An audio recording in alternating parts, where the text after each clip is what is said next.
इस दिन बृहस्पतिश्वर महादेव जी की पूजा होती है। दिन में एक ही समय भोजन करें, पीले वस्त्र धारण करें, पीले पुष्पों को धारण करना चाहिए। भोजन में चने की दाल होना चाहिए, नमक नहीं खाना चाहिए। पीले रंग के फूल, चने की दाल, पीले कपड़े, पीले चंदन की पूजा करनी चाहिए। पूजन के पश्चात कथा सुननी चाहिए। इस व्रत के दिन से बृहस्पतिवार जी अति प्रसन्न होते हैं तथा धन और विद्या का लाभ होता है। स्त्रियों के लिए यह व्रत अति आवश्यक है। इस फल में केले का पूजन होता है। कथा। किसी गांव में एक साहूकार रहता था जिसके घर में अन्न, वस्त्र और धन किसी चीज की कोई कमी नहीं थी, परंतु उसकी पत्नी बहुत ही कृपण थी। किसी विद्यार्थी को कुछ नहीं देती थी, सारे दिन घर में कामकाज में लगी रहती थी। एक बार एक साधु बृहस्पतिवार के दिन उसके द्वार पर आए और भिक्षा की याचना की, पर वह स्त्री उस समय घर में आंगन लीप रही थी। इसी कारण साधु महाजन से कहने लगी, महाराज, इस समय तो मैं घर लीप रही हूँ, आपको कुछ नहीं दे सकती, आप फिर किसी अवकाश समय आना।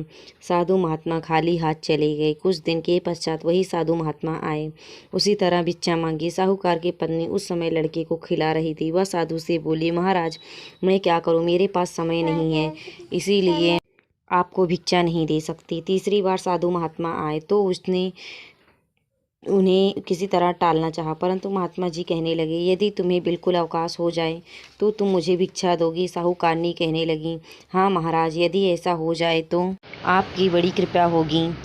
महात्मा जी कहने लगे, अच्छा, मैं एक उपाय बताता हूँ। तुम बृहस्पतिवार के दिन चढ़ने पर उठा करो, सारे घर में झाड़ू लगाकर कूड़ा एक कोने में जमा करके रख दो, घर में चौका इत्यादि मत लगाओ, फिर स्नान करके आदि करके घर वालों को कह दो।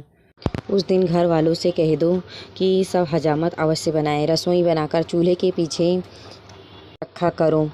बृहस्पतिवार को पीले वस्त्र मत धारण करो, ना ही पीले रंग की चीज़ का भोजन करो। यदि ऐसा करोगी तो तुम्हारे घर का कोई काम नहीं करना पड़ेगा। साहूकारनी ने ऐसा किया। बृहस्पतिवार को दिन चढ़े उठी, झाड़ू लगाकर कूड़े के कोने में जमा कर पुरुषों ने हजामत बनवाई, भोजन बनाकर चूल्हे के पीछे रख दिया। वह सब बृहस्पतिवार को ऐसा ही करती रही। कुछ समय बाद उसके घर में खाने को दाना ना रहा। थोड़े दिनों में वही साधु महात्मा फिर आए और खाने को भिक्षा मांगी, परंतु साहूकारनी कही, महाराज, मेरे घर में खाने को अन्न नहीं है, आपको क्या दे सकती हूँ। तब साधु ने कहा कि जब तुम्हारे घर में सब कुछ था तब भी तुम कुछ नहीं देती थी, अब पूरा अवकाश है तब भी तुम कुछ नहीं दे रही हो, तुम क्या चाहती हो वह कहो। तब साहूकारनी ने हाथ जोड़कर प्रार्थना की, महाराज, मुझे कोई उपाय बताए कि मेरे घर में पहले जैसे धन धान हो जाए। अब मैं प्रतिज्ञा करती हूँ, जैसा कहेंगे वैसा ही करूँगी। तब महात्मा जी ने कहा, बृहस्पतिवार को प्रातः काल उठकर स्नान करके निवृत्त होकर घर का गौ से गोबर से लीप करो तथा घर में पुरुषों से हजामत ना बनवाएं। भूखों को अन्न जल देती रहो।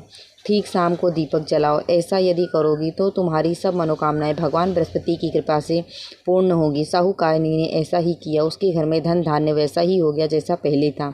इस प्रकार भगवान बृहस्पति की कृपा से अनेक प्रकार के सुख भोग कर दीर्घ काल तक वह जीवित रही।